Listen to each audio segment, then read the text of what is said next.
Hello busy people, welcome to my channel happy you Kannada. ನನ್ನ ಚಾನಲನ್ನು subscribe ಮಾಡಿ bell ಬಟನನ್ನು ಒತ್ತಿ ಎಲ್ಲ ನೋಟಿಫಿಕೇಷನ್ಗಳನ್ನು ಪಡೆಯಿರಿ. ಆಲ್ ಬಟನನ್ನು ಒತ್ತಿದರೆ ನಿಮಗೆ ಎಲ್ಲ ವಿಡಿಯೋಗಳನ್ನು ನೋಡಲಿಕ್ಕೆ ಸಾಧ್ಯ ಆಗುತ್ತದೆ. ಇವತ್ತಿನ ಟೇಸ್ಟಿ ಡಿಶ್ ಚಟ್ಟಂಬಡೆ. ಮಳೆಗಾಲಕ್ಕೂ ಚಟ್ಟಂಬಡೆಗೂ ಎಲ್ಲಿಲ್ಲದ ಸಂಬಂಧ. ನೋಡಿ, ತುಂಬ ಟೇಸ್ಟಿ, ಸ್ಪೈಸಿ, ಯಮ್ಮಿ, ಕ್ರಂಚಿ ಚಟ್ಟಂಬಡೆನ ಮಾಡಿ ಎಂಜಾಯ್ ಮಾಡಿ. ಇಲ್ಲಿ ನೋಡಿ, ಈ ಚಟ್ಟಂಬಡೆ ಎಷ್ಟು ಹದವಾಗಿ ಗೋಲ್ಡನ್ ಬ್ರೌನ್ ಕಲರಲ್ಲಿ ಬಂದಿದೆ ನೋಡಿ. ಒಂದನ್ನು ಮುರಿದು ತೋರಿಸ್ತೇನೆ. ಎಷ್ಟು ಕ್ರಂಚಿ ಸೌಂಡ್ ಬರ್ತಾ ಇದೆ, ಒಳಗಿಂದ ಎಷ್ಟು ಸಾಫ್ಟಾಗಿ ಕಾಣ್ತಾ ಇದೆ ನೋಡಿ. ಇದನ್ನು ಪರ್ಫೆಕ್ಟಾಗಿ ಮಾಡಬೇಕು ಅಂದರೆ ಇಲ್ಲಿ ಕೊಟ್ಟ ಅಳತೆಯನ್ನು ಕರೆಕ್ಟಾಗಿ ಫಾಲೋ ಮಾಡಿ. ಒಂದು ದೊಡ್ಡ ಗ್ಲಾಸಲ್ಲಿ ನಾನಿಲ್ಲಿ ಚನಾ ದಾಲನ್ನು ತಗೊಂಡಿದ್ದೇನೆ, ಅಂದರೆ ಕಡಲೆಬೇಳೆಯನ್ನು ತಗೊಂಡಿದ್ದೇನೆ. ಸುಮಾರು 400 ಗ್ರಾಮ್ ಅಂತ ಅಂದುಕೊಳ್ಳಿ. ಇದನ್ನು ನಾನು ಚೆನ್ನಾಗಿ 2 ಬಾರಿ ತೊಳೆದು ತುಂಬ ನೀರಲ್ಲಿ ನೆನೆ ಹಾಕಿದ್ದೇನೆ. ಸಣ್ಣ ಪಾತ್ರೆಯಲ್ಲಿ ಹಾಕಬೇಡಿ, ಸ್ವಲ್ಪ ದೊಡ್ಡ ಪಾತ್ರೆಯಲ್ಲಿ ಬೇಳೆಯನ್ನು ನೆನೆಯಲಿಕ್ಕೆ ಹಾಕಿ. ಇದು ಮೇಲೆ ಬರ್ತದೆ ಬೇಳೆ. 3 ಗಂಟೆಯ ನಂತರ ಆ ನೀರನ್ನು ಬಸಿದುಕೊಳ್ಳಿ. ಬೇಳೆಯನ್ನು ಮಾತ್ರ ಇಟ್ಕೊಳ್ಳಿ. ಇದಿಷ್ಟನ್ನು ಇವಾಗ ನಾನು ಒಂದು ಮಿಕ್ಸಿಯ ಜಾರಿಗೆ ಟ್ರಾನ್ಸ್ಫರ್ ಮಾಡ್ತೇನೆ. ಮಿಕ್ಸಿ ಜಾರ್ ಒಳಗೆ ನಾನಿಲ್ಲಿ ಶುಂಠಿ 1 ಇಂಚ್ ಹಾಕಿದ್ದೇನೆ, ಹಸಿಮೆಣಸು 4 ಹಾಕಿದ್ದೇನೆ. ಇಲ್ಲಿ ಉಪ್ಪು 1 ಚಮಚ, ಇಂಗು ಕಡಲೆ ಗಾತ್ರದ್ದು, ಬೇಸೊಪ್ಪು ಮತ್ತು ಕೊತ್ತಂಬರಿ ಸೊಪ್ಪನ್ನು ಆ್ಯಡ್ ಮಾಡಿದ್ದೇನೆ. ಶುಂಠಿ ಮತ್ತು ಇಂಗನ್ನು ಹಾಕಲೇಬೇಕು, ಇಲ್ಲಾಂದರೆ ಗ್ಯಾಸಲ್ಲಿ ಯಾರು ಕುತ್ಕೊಳ್ಳಿಕ್ಕೆ ಸಾಧ್ಯ ಇಲ್ಲ. ಇಲ್ಲಿಂದ ಒಂದು ಡ್ರೈ ಆಗಿ ಗ್ರೈಂಡ್ ಮಾಡಬೇಕು. ಆದಷ್ಟು ಕಮ್ಮಿ ನೀರು ಹಾಕಿಕೊಂಡು ಗ್ರೈಂಡ್ ಮಾಡಲಿಕ್ಕೆ ಟ್ರೈ ಮಾಡಿ. ನೀರೇ ಹಾಕದೆ ಕಡಿದ್ರೆ ಇನ್ನೂ ಒಳ್ಳೆಯದು. ಇದನ್ನು ನೀವು ಕಚ ಅಂತ ಗ್ರೈಂಡ್ ಮಾಡಿದರೆ ಸಾಕು. ತುಂಬ ಸ್ಮೂತ್ ಆಗಬೇಕಂತಿಲ್ಲ. ಅಲ್ಲಲ್ಲಿ ಕಾಳುಗಳು ಕಾಣಬೇಕು. ಒಂದು ಕಾಳು 4 ತುಂಡಾಗಬೇಕು, ಮಧ್ಯ ಮಧ್ಯದಲ್ಲಿ ಕಾಳುಗಳು ಕಾಣಬೇಕು. ಸೊ ಇದನ್ನು ನೀವೊಂದು 30 ಸೆಕೆಂಡು ಅರಿಯಿರಿ ಸಾಕು. ಇಲ್ಲಿ ನಾನು ಈರುಳ್ಳಿಯನ್ನು ಸಣ್ಣಗೆ ಹೆಚ್ಚಿಟ್ಕೊಂಡಿದ್ದೇನೆ. ಇದು ಆಪ್ಷನಲ್, ನಿಮಗೆ ಬೇಡ ಅಂತಾದರೆ ನೀವು ಈರುಳ್ಳಿಯನ್ನು ಅವಾಯ್ಡ್ ಮಾಡ್ಬೋದು.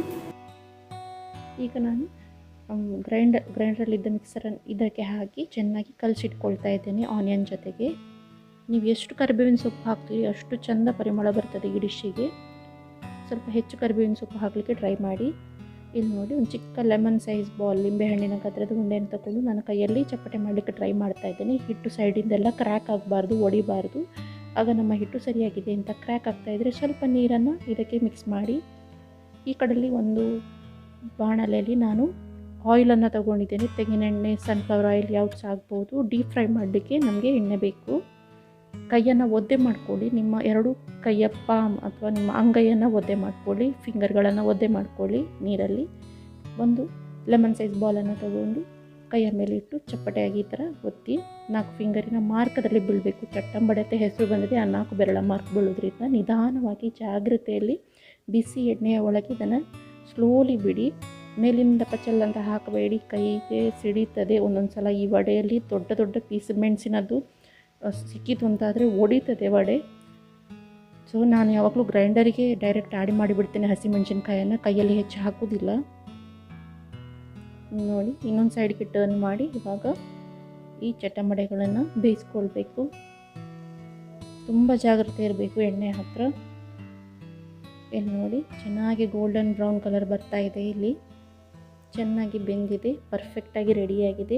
ಈ ಹಂತದಲ್ಲಿ ಇದನ್ನು ನಾವು ತೆಗೆದು ಒಂದು ಟಿಶ್ಯೂ ಪೇಪರ್ ಮೇಲೆ ಅಥವಾ ಪೇಪರ್ ಮೇಲೆ ಹಾಕಿಟ್ಕೊಂಡ್ರೆ ಎಣ್ಣೆ ಎಲ್ಲ ಎಳ್ಕೊಳ್ತದೆ. ನೋಡಿ, ಉಳಿದ ಹಿಟ್ಟಿನ ಜೊತೆಗೆ ಸುದ ಇದೇ ಥರ ನೀವು ಕೈಯನ್ನು ಒದ್ದೆ ಮಾಡಿಕೊಂಡು ಹಿಟ್ಟನ್ನು ತಟ್ಟಿ ಚಪ್ಪಟೆಯಾಗಿ ಮಾಡಿಕೊಂಡು ಎಲ್ಲ ಕಡೆಯಿಂದ ಸೇಮ್ ಇದು ದಪ್ಪ ಇರುವ ಥರ ನೋಡ್ಕೊಳ್ಳಿ. ಕೆಲವು ಕಡೆ ದಪ್ಪ, ಕೆಲವು ಕಡೆ ತೆಳು ಇರಬಾರ್ದು. ಆಂಧ್ರದಲ್ಲಿ ಇದಕ್ಕೆ ಒಂದು ತುಂಡು ದಾಲ್ಚಿನಿಯನ್ನು ಹಾಕ್ತಾರೆ. ನನಗೆ ದಾಲ್ಚಿನಿ ಇಷ್ಟ ಇಲ್ಲ, ನಾನು ಡೈರೆಕ್ಟ್ ಇಷ್ಟೇ ಹಾಕ್ತಾ ಇದ್ದೇನೆ. ನೀವು ಕೂಡ ಇದನ್ನು ಟ್ರೈ ಮಾಡಿ, ಮಳೆಗಾಲದಲ್ಲಿ ತಿನ್ನಿ. ನಿಮ್ಮ ಫ್ರೆಂಡ್ಸ್ ಜೊತೆಗೆ ಈ ರೆಸಿಪಿಯನ್ನು ಹಂಚಿಕೊಳ್ಳಿ. ನೀವು ಟ್ರೈ ಮಾಡಿದ ಡಿಶ್ ಹೇಗೆ ಬಂತು ಅಂತ ತಿಳಿಸಿ. ದಯವಿಟ್ಟು ನನ್ನ ಚಾನಲನ್ನು ಲೈಕ್ ಮಾಡಿ, ಶೇರ್ ಮಾಡಿ, ಸಬ್ಸ್ಕ್ರೈಬ್ ಮಾಡಿ. ಒಂದು ಕಮೆಂಟ್ ಬಾಕ್ಸಲ್ಲಿ ಕಮೆಂಟನ್ನು ಬಿಡಿ. ಧನ್ಯವಾದಗಳು.